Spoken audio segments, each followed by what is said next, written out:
João 4, versão King James atualizada. Por isso, quando o Senhor soube que os fariseus ouviram que ele, Jesus, fazia e batizava mais discípulos que João, embora Jesus mesmo não batizasse, mas sim os seus discípulos, deixou a Judéia e partiu uma vez mais para Galiléia. Entretanto, era-lhe necessário atravessar por Samaria. Assim, chegou a uma cidade de Samaria chamada Sicar, perto das terras que Jacó dera a seu filho José. Havia ali a fonte de Jacó. Jesus, todavia cansado da viagem, sentou-se à beira do poço. Isso aconteceu por volta da hora sexta. Nisso, uma mulher de Samaria veio tirar água. Pediu-lhe Jesus: dá-me um pouco de água para beber, pois seus discípulos haviam ido à cidade para comprar alimentos. Então lhe respondeu a mulher de Samaria: como, sendo tu judeu, pedes de beber a mim, uma mulher samaritana? Pois os judeus não se relacionavam bem com os samaritanos. Jesus respondeu a ela: se conhecesses o dom de Deus e quem é o que te pede, dá-me de beber, tu lhe pedirias e ele te daria água viva.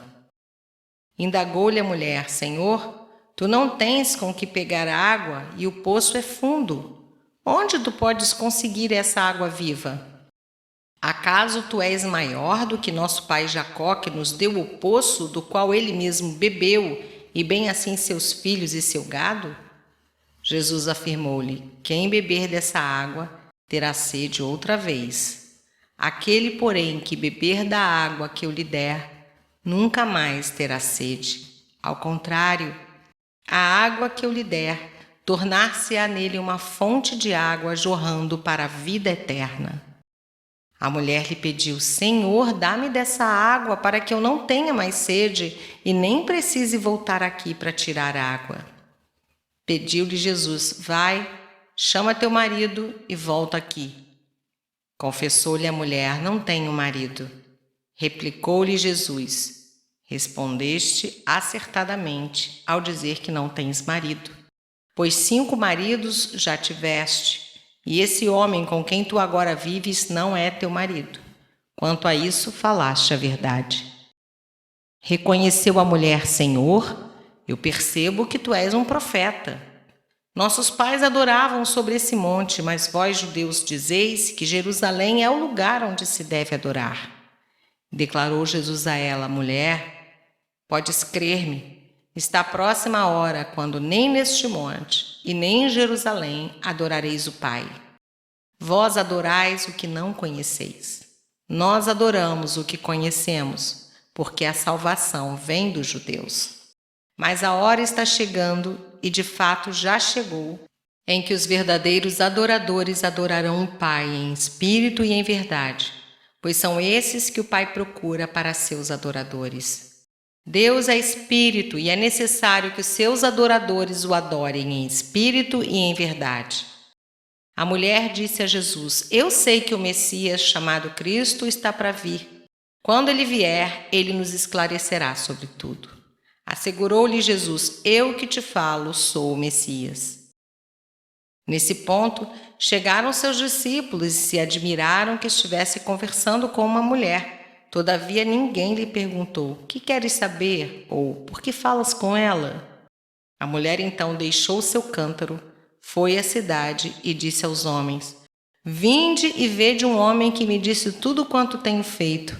Não seria esse o Cristo? Saíram, pois, da cidade e foram para onde Jesus estava. Enquanto isso, os discípulos insistiam com ele: mestre, come. Mas ele lhes disse: tenho um alimento para comer que vós não conheceis.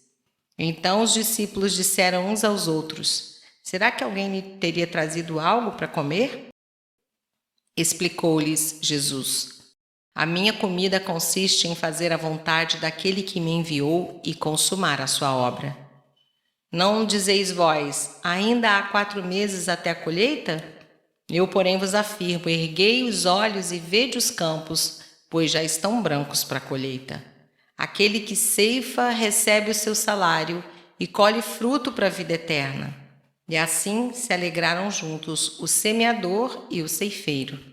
Dessa forma é verdadeiro o ditado: um semeia e o outro colhe. Eu vos enviei para ceifar o que não plantaste, outros realizaram o cultivo, e vós usufruístes do labor deles. Muitos samaritanos daquela cidade creram nele, em virtude da palavra daquela mulher que testemunhara: ele me disse tudo quanto tenho feito.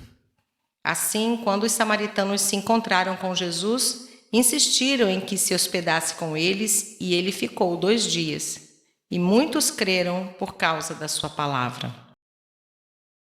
Então disseram à mulher: agora cremos, não somente por causa do que tu falaste, mas porque nós mesmos o ouvimos e sabemos que este é verdadeiramente o Cristo, o Salvador do mundo.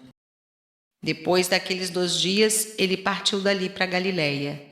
O próprio Jesus havia testemunhado que um profeta não tem honra em sua própria terra. Assim, quando chegou a Galiléia, os galileus o receberam bem, porque viram todas as coisas que ele fizera em Jerusalém, por ocasião da festa, a qual eles também tinham comparecido. Então Jesus voltou mais uma vez a Caná da Galiléia, onde transformara a água em vinho. E ali havia um oficial do rei, cujo filho estava doente, em Cafarnaum. Quando ele ouviu que Jesus havia chegado a Galiléia, vindo da Judéia, dirigiu-se até ele e lhe implorou que descesse para curar seu filho, que estava a ponto de morrer. E Jesus lhe disse: a menos que vejais os sinais e maravilhas, nunca crereis. O oficial do rei disse a Jesus: Senhor, desce antes que o meu menino morra. Assegurou-lhe Jesus: pode seguir, teu filho vive. O homem acreditou na palavra de Jesus e partiu. E quando estava descendo a caminho, seus servos vieram ao seu encontro e lhe deram a notícia: teu filho vive. Então inquiriu deles a hora em que o menino havia melhorado.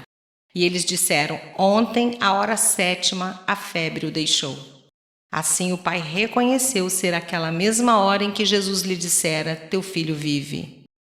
E creu ele e todos os que viviam em sua casa. Esse foi o segundo sinal realizado por Jesus depois que veio da Judéia para a Galiléia.